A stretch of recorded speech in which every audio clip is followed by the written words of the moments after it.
जिस तरीके से अपना फ्लीट डेवलप कर रहा है, मैं आपको एक और बात बता दूं, सब लोग ये सोच रहे हैं कि साहब ये रशिया से आ रहा है, फलाना डिम नहीं, अभी भी 95% जो शिप्स बन रहे हैं वो भारत में बन रहे हैं, सबसे पहले बात। लेकिन भारत को जिस तरीके से अपनी नेवी एक्सपैंड करनी है, भारत की खरीदना बाहर से एक मजबूरी है।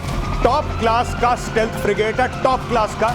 इसके अंदर देखिए, स्टेल्थ का ये मतलब है कि ये दुश्मन के रडार में इसका सिग्नेचर बहुत छोटा है, बहुत छोटा है, तो दुश्मन को ये नहीं हो सकता है दुश्मन को पता लगे कोई फिशिंग बोट है, दुश्मन को ये पता लगे कि छोटी सी नाव है, वहां पे पता लगा पूरी की पूरी मिसाइल के साथ एक बोट है, स्टेल्थ फ्रिगेट है, और ये जो है this is going to be a solid punch in the enemy's face, और ये इंडियन नेवी के तरकश में बहुत बड़ा तीर है दिनेश। ईरान ऑल्टरनेट निकालेगा बंकर बस्टर का, अच्छा, जैसे भारत ने निकाला और अमेरिका का मुंह ना देखना पड़े जी। हाँ। जैसे आपने कल कवर करा था, अरे आपने कल बोला और आज वो खबर सब जगह है, और इसके लिए आपको बधाई। ये आपने कल ही बता दिया था कि अग्नि में नया एक्सपेरिमेंट हो रहा है जिसमें बंकर बस्टर के तौर पर, अच्छा ये भी है कि हमको कोई बॉम्बर नहीं चाहिए होगा, हम यहीं से उसको मारेंगे और वहां जाकर यही खास बात होगी। एयर वाइस मार्शल पीके श्रीवास्तव कहते हैं कि ये हम रॉकेटरी में सबसे अच्छे हैं चीजों को उछालने में, तो यहां से उछलेगा और उधर जाके, हाँ अपनी बात कही सर जी। तो बेसिकली क्या था कि जैसे भारत ने करा 5000 किलोमीटर रेंज की अग्नि का आपने रेंज कर दिया 2500,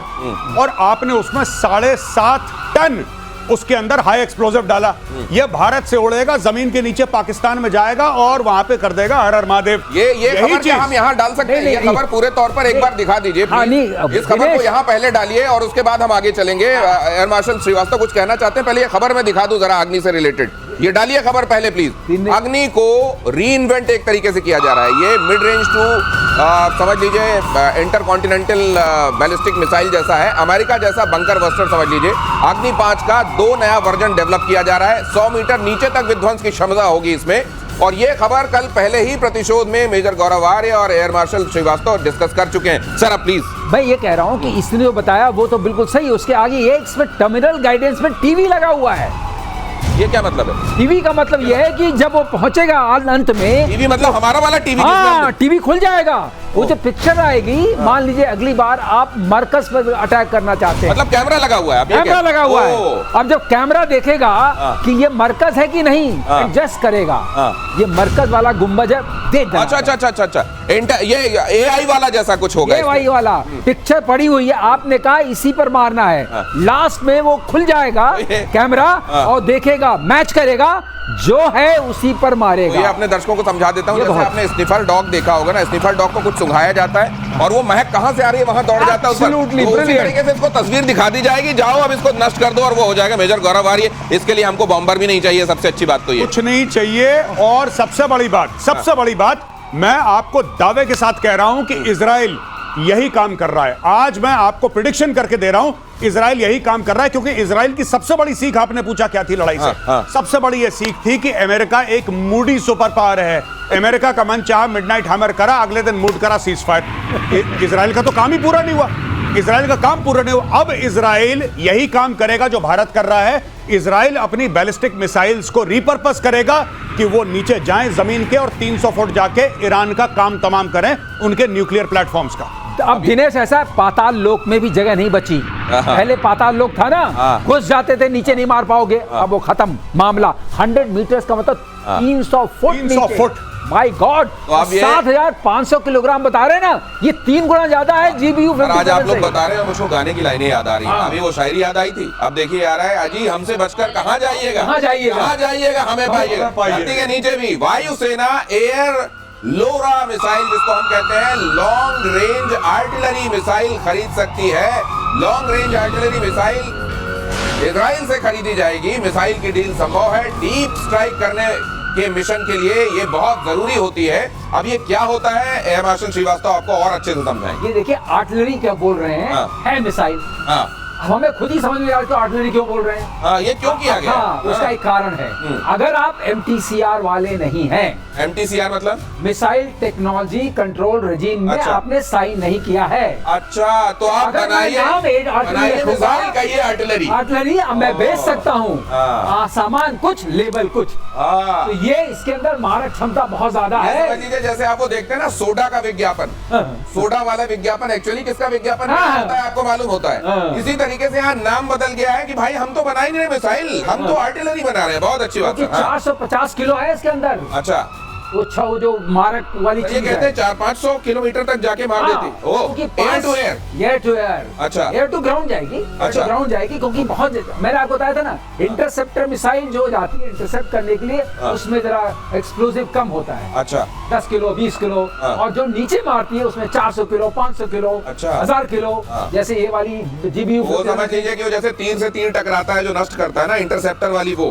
उसमें बस इसको नष्ट करना हवा में, उसमें ज्यादा बारूद नहीं चाहिए। लेकिन जो नीचे गिरेगी जमीन पर, बड़ा डिस्ट्रक्शन करना, वहाँ बारूद ज्यादा चाहिए। इसके अंदर 450 है। तो खुद ही समझ नहीं आ रहा इसका नाम आर्टिलरी रखे। फिर मैंने जानने की कोशिश की तो MTCR समझ में आया। उसके चक्कर में लेवल कुछ आपने सही समझा दिया। मिसाइल टेक्नोलॉजी कंट्रोल रिजीम जिसने साइन किया है वो लोग बना सकते हैं, जो नहीं साइन किया हुआ है वो बनाए मिसाइल, आर्टिलरी नाम से बेचे। ये इसका सरलीकरण हो गया। ब्रह्मोस 2 बहुत ताकतवर बनाने की तैयारी में भारत। अगली खबर, रूस की हाइपरसोनिक तकनीक से हो सकता है लैस 3 M22 जिरकॉन मिसाइल वाली टेक्नोलॉजी लग सकती है इसमें। ब्रह्मोस 2 की गति और क्षमता होगी बढ़ोतरी।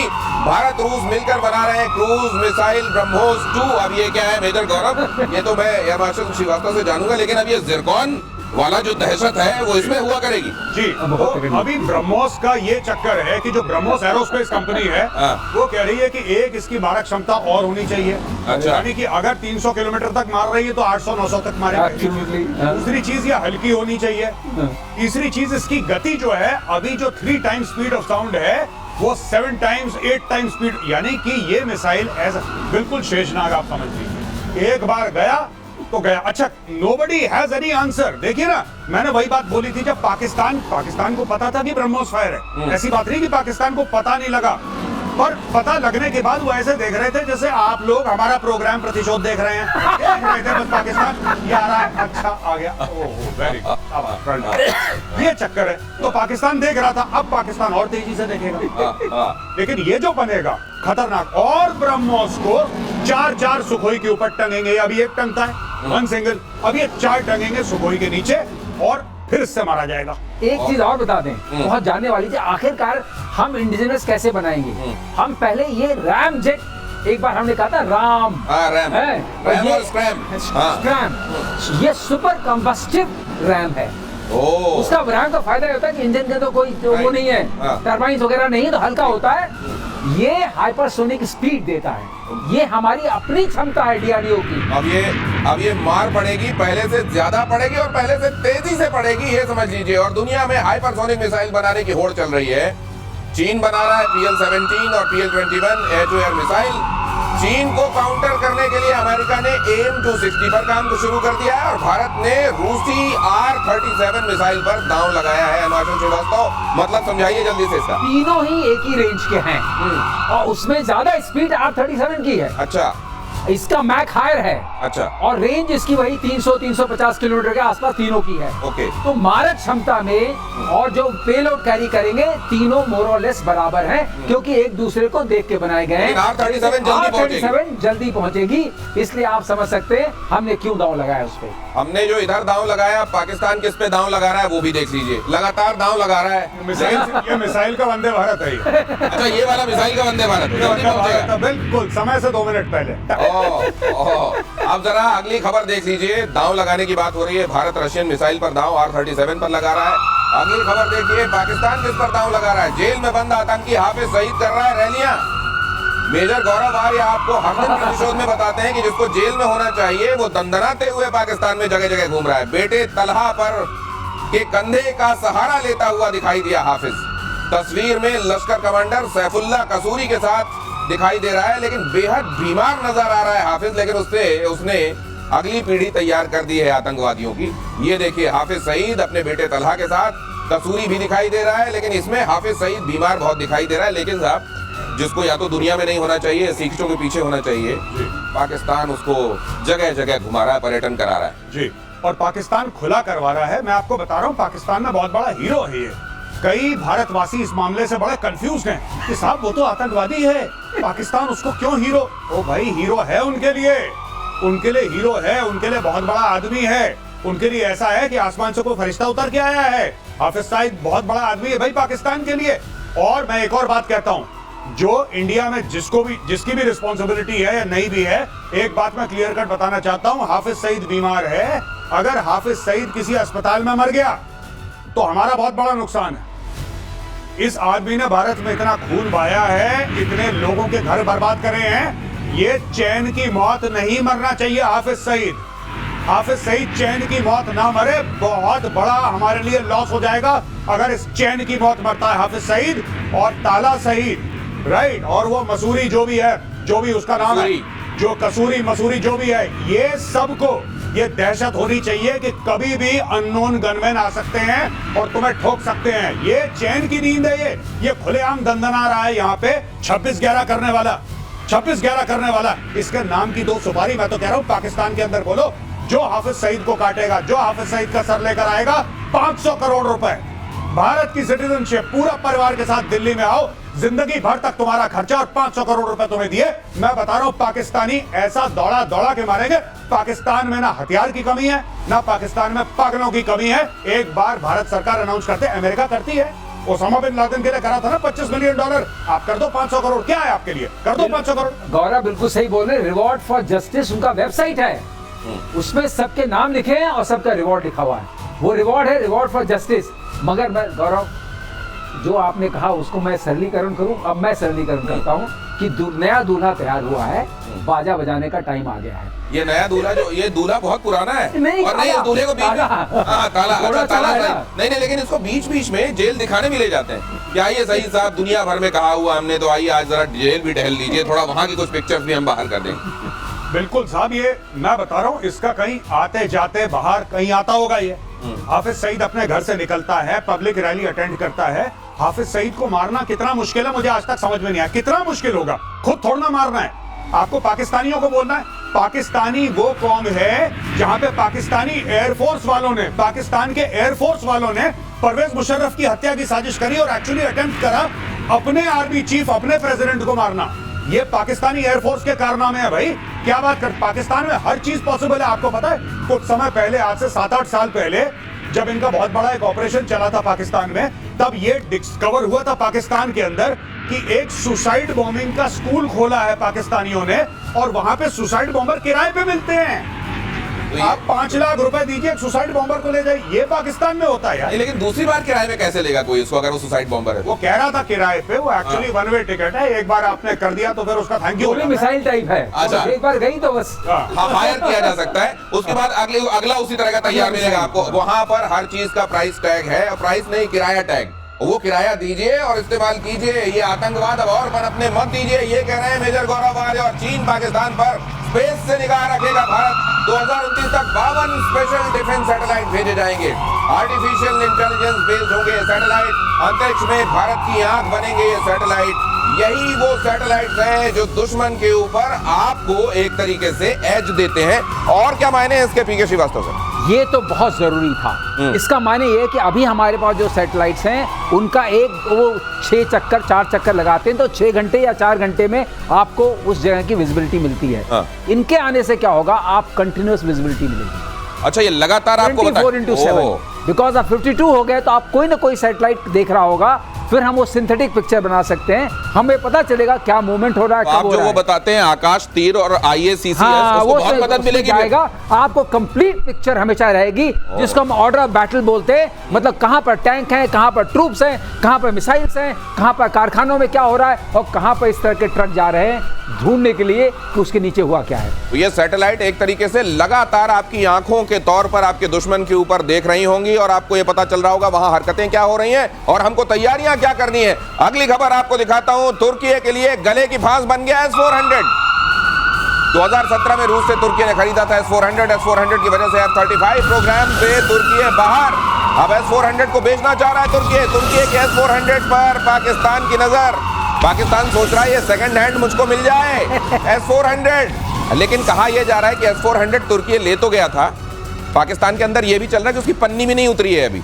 S-400 वहां पन्नी भी नहीं उतरी, वैसे का वैसा है, ले लो यहां पर। लेकिन यहां पर यह समझाया जा रहा है अमेरिका बहुत मारेगा। S-400 जैसे कहीं पर जाता है अमेरिका की निगाह टेढ़ी हो जाती है। तो ये कशमकश चल रही है वहां। नहीं, ये पाकिस्तान लेगा, अगर पाकिस्तान के बस का होगा पाकिस्तान जरूर लेगा और अमेरिका को फिर पाकिस्तान की जरूरत पड़ेगी। पाकिस्तान के इतने बड़े पाप माफ कर दिए अमेरिका ने। पर मैं बताता हूं, भारत को एक काम करना चाहिए, जब ये तुर्की से पाकिस्तान ले जाया जाएगा S-400, तो भारत कुछ ऐसा करे कि बीच में बर्बाद कर दे। ये पहुंचना नहीं चाहिए, S-400 पाकिस्तान नहीं पहुंचना चाहिए। बीच में साबोटाज करो, इसमें मिसाइल मारो, स्पेशल फोर्सेस भेजो, नेवी से अटैक करवाओ, एयरफोर्स से जो करना है करो। बाद में तुर्की से माफी मांग लेंगे, बोलेंगे सॉरी गलती हो गई बॉस। आसपास जैसे हमने ब्रह्मोस के लिए भी तो बोला था सॉरी गलती से फायर हो गया, वैसे करके खत्म करो इसको, पहुंचना नहीं चाहिए। गौरव, इतना गुस्सा होने की जरूरत नहीं पड़ेगी, क्योंकि ये S-400 जो है वो सॉफ्टवेयर ड्रिवन है, और अभी भी तुर्की के पास जो है उसकी की नहीं है, अभी भी चाबी नहीं है। हाँ, वो सॉफ्टवेयर पूरा लोडेड नहीं है। तो उसके बिना ये यूजलेस है, क्योंकि इसमें 4-5 तरह की मिसाइल्स हैं और 4 तरह की रेंजेस हैं। तो वो मिसाइल का चयन जो होता है और जो ट्रैक दिखता है, जिसको सर्च करना है, जिसको डिटेक्ट करना है और जिसको ट्रैक करना है, वो सॉफ्टवेयर करता है। ये फिर ले क्यों गए थे? ये ले गए थे, लेकिन अब कश्मकश हो गई। नहीं, ये कहते हैं कि उन्होंने पन्नी भी नहीं उतारी है, कोई प्रैक्टिस भी नहीं हुई इससे। वो रशिया ने इनको कह दिया, बहुत पहले भी कहा था, अगर तुमने इसको कहीं हटाया, ये उनका एंड यूजर एग्रीमेंट है। अच्छा, तो ये फिर कुछ नहीं चलेगा। तो मतलब तुमको देना है तो दे दो पाकिस्तान को, लेकिन पन्नी बेच दो पाकिस्तान को, पन्नी बेच दो, तिरपाल के बाद पन्नी भी काम आएगी। तो इसलिए टेक्नोलॉजी हम नहीं डर रहे हैं जब तक रशिया साथ है। और रशिया कैसे दे देगा, क्योंकि वो वहां चला गया और आपने इसी को खोल करके रिवर्स इंजीनियर कर लिया, और ऐसे पाकिस्तान जैसे को जो इधर का भी नहीं, उधर का भी नहीं, उधर नेटो में मुलाकात हुई थी टर्की के प्रेसिडेंट से, तो अमेरिका से उसने कहा था कि मुझको आपके कुछ 35 चाहिए। अमेरिका क्यों देगा 35? यहाँ से S-400 लेके बैठे हो। वही तो, वो तो बड़ा ये बस, तो फिर इसीलिए हुआ होगा क्या कि पाकिस्तान को टिका देते हैं सेकंड हैंड, और ये टिका देते हैं, बाद में नहीं चलेगा, कहेंगे हमारा क्या है, हमारा क्या है, हमको तो देने के लिए मना किया था। हमें बस पन्नी दे दो हबीबी, बस पन्नी दे दो, और कुछ नहीं, छोटा सा हम अफोर्ड नहीं कर सकते। ऐसा HQ-9 भी नहीं चला, ये भी नहीं चला, तो क्या बात है? जब खास बात नहीं है। सही बात है, बहुत सारे हथियार तो वहां सिर्फ दिखाने के लिए और बताने के लिए होते हैं। और इधर तुर्की और सीरियाई सेना ने राष्ट्रपति अहमद अल शरा की हत्या की साजिश को नाकाम कर दिया। अगली खबर देखिए, उनकी हत्या की साजिश सीरिया में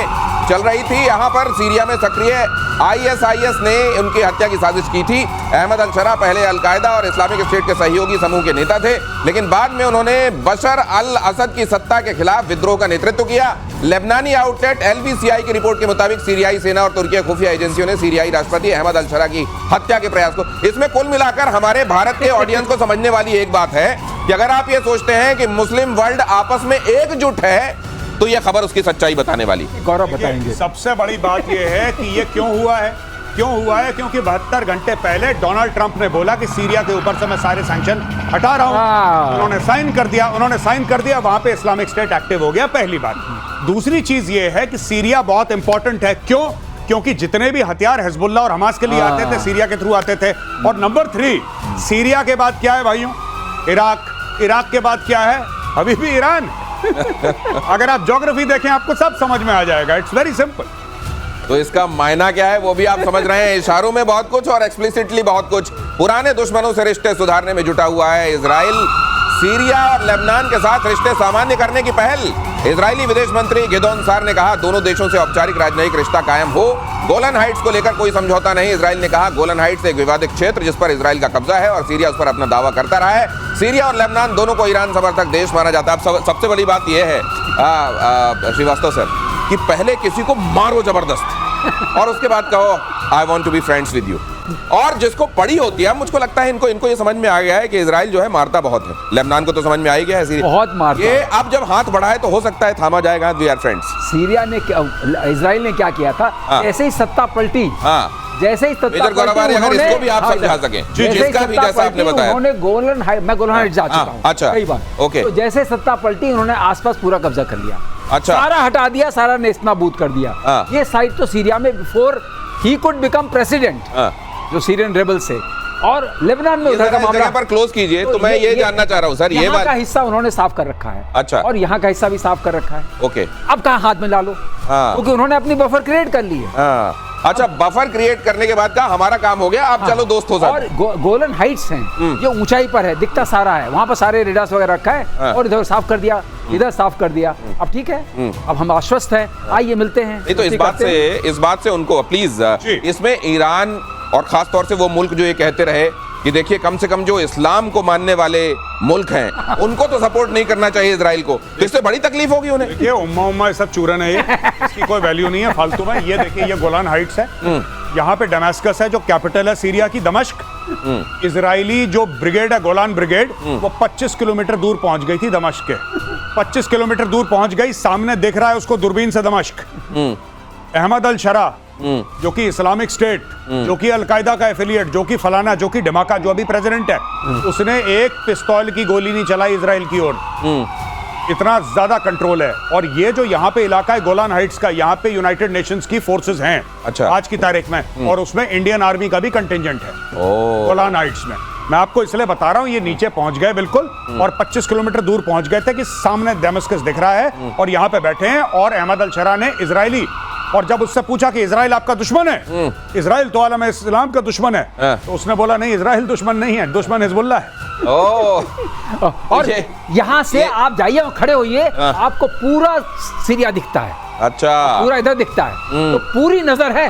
पूरी नजर है, सब कुछ निगाहों के तहत है। और इन INS तमाल के बारे में खबर देख लीजिए, भारतीय नौसेना को हैंडओवर हो गया है ये सबसे आधुनिक स्टेल्थ फ्रिगेट INS तमाल। रूस के कैलिनिनग्राड में INS तमाल का कमीशन हुआ। तमाल रूस से मिला हुआ 8वां और तुशील क्लास का दूसरा युद्धपोत। इसके आने के मायने क्या है मेजर गौरव? देखिए साहब, फ्रिगेट है, भारत जिस तरीके से अपना फ्लीट डेवलप कर रहा है, मैं आपको एक और बात बता दूं, सब लोग ये सोच रहे हैं कि साहब ये रशिया से आ रहा है फलाना डिम, नहीं। अभी भी 95% जो शिप्स बन रहे हैं वो भारत में बन रहे हैं, सबसे पहले बात। लेकिन भारत को जिस तरीके से अपनी नेवी एक्सपैंड करनी है, भारत की खरीदना बाहर से एक मजबूरी है। टॉप क्लास का स्टेल्थ फ्रिगेट है, टॉप क्लास का। इसके अंदर देखिए, स्टेल्थ का ये मतलब है कि ये दुश्मन के रडार में इसका सिग्नेचर बहुत छोटा है, बहुत छोटा है। तो दुश्मन को ये नहीं हो सकता है दुश्मन को पता लगे कोई फिशिंग बोट है, दुश्मन को ये पता लगे कि छोटी सी नाव है, वहां पे पता लगा पूरी की पूरी मिसाइल के साथ एक बोट है, स्टेल्थ फ्रिगेट है। और ये जो है, this is going to be a solid punch in the enemy's face. और ये इंडियन नेवी के तरकश में बहुत बड़ा तीर है दिनेश। ये मैं सोच रहा हूँ कि इसमें क्या है कि ये जो बता रहे हैं ना कि दिखेगा नहीं, और सीक लेटर में तो बिल्कुल ही नहीं दिखेगा। ब्रह्मोस डाल रखी है, ब्रह्मोस डाल रखी है इसके अंदर। तो कराची का क्या हाल होगा? तो शायद इनके अभी मन से इन्होंने कहा बाद में बताते हैं। ग्वादर और कराची दोनों गए, दोनों निशाने पर। नहीं, मेजर गौरव, स्पीड भी इसकी अच्छी है। मेजर गौरव हमेशा याद दिलाते रहते हैं कि नेवी वाला अभी ड्यू है और नेवी इतनी मजबूत करते जा रहे हैं, और फिर ड्यू भी है तो फिर मिलने क्या वाला है? चक्रवर्ती ही मिलने वाला है, वो जो आपके चक्रवृद्धि ब्याज के साथ। दिनेश, एक बात इन्होंने बहुत अच्छी बताई, ये आखिरी फ्रिगेट है जो आ रही है, आखिरी नेवल शिप आ रहा है, सारा 95% इंडिया में बनता है। लेकिन आपको एक खबर अगली जो बताने वाला हूँ, उसके बाद जितने लोग आपको अंकल कहते होंगे ना, वो समझ जाएंगे। जरा देखिए खबर। थाईलैंड की PM बेंतोगान शिनावात्रा सस्पेंड हो गई हैं। थाईलैंड के संवैधानिक कोर्ट ने उन्हें सस्पेंड किया है। कंबोडिया के साथ राजनयिक विवाद में कोर्ट का यह बड़ा फैसला है। लीक टेलीफोन कॉल के बाद PM पर एक्शन हुआ है। अंतिम फैसले तक PM शिनावात्रा सस्पेंड रहेंगी। कहा यह जा रहा है कि उन्होंने अपनी टेलीफोनिक कन्वर्सेशन में उनको अंकल कह दिया था, और इस बात को लेकर इतना बवाल हुआ, कोर्ट बैठी और मेजॉरिटी डिसीजन ये हुआ कि इनको सस्पेंड किया जाए। तो ये तो मतलब बड़ा कमाल है। ये पता नहीं, मुझे ये न्यूज तो मैंने बिल्कुल फॉलो नहीं करी सर। अगर आप कुछ मुझे थोड़ा बता तो रहा हूँ कि एक वर्ड मैं आप बताता हूँ। कंबोडिया, और लोग कहते हैं ना युद्ध का देश है, बुद्ध का देश है। कंबोडिया और थाईलैंड दोनों बुद्ध के देश हैं। इधर 96%, इधर 93% जी बुद्धिस्ट हैं। और जो तो उसमें तालमेल है। इधर के जो प्राइम मिनिस्टर हैं, उनके जो फादर थे हुन सुन, जिनको इन्होंने अंकल कहा, और इन्होंने शिनवात्रा ने उनको अपने कन्वर्सेशन में अंकल बोल दिया, और ये कहा कि हमारे जनरल साहब जो हैं वो भड़का रहे हैं कंबोडियन सोल्जर्स को, हम रोकना चाहते हैं। वो शांति चाहती थी, कंबोडियन सोल्जर मर गया था। अब ये बात लीक हो गई। तो यहाँ तो ये तो इन्होंने अंकल बोला, इधर पाकिस्तान से तो अब्बू अब्बू वाले टेलीफोन जाते रहते हैं, वहां कोई बुरा नहीं मानता मेजर गौरव। पाकिस्तान में रीढ़ की हड्डी की कमी है। पाकिस्तान तो जो पैसा देता है, जो किराए पे लेता है, उसको अब्बू बोल देता है पाकिस्तान। तो इतना बड़ा मैटर नहीं है। लेकिन किस कॉन्टेक्स्ट में अंकल बोला है सर, ये बड़ा सीरियस डिप्लोमेटिक मामला हो गया वहाँ ये मामला हो गया कि अपने जनरल की उन्होंने बुराई कर दी और उनको अंकल बोल दिया। अंकल बोल दिया। अंकल ज्यादा चुभा है, अंकल ज्यादा चुभा है उनको। जनरल की जो बुराई ज्यादा नहीं चुभी, अंकल ज्यादा चुभा है। देखिए ये कब कहाँ कौन सी बात, एक छोटी सी बात, एक छोटा सा शब्द किसी डिप्लोमेटिक कॉन्टेक्स्ट में कहाँ कहा जा रहा है, वो क्या बवाल लेकर आ जाए, उसकी भी ये खबर है। बहुत धन्यवाद आप सभी का आज प्रतिशोध में हमारे साथ जुड़ने के लिए। सर आपका बहुत धन्यवाद। जय हिंद।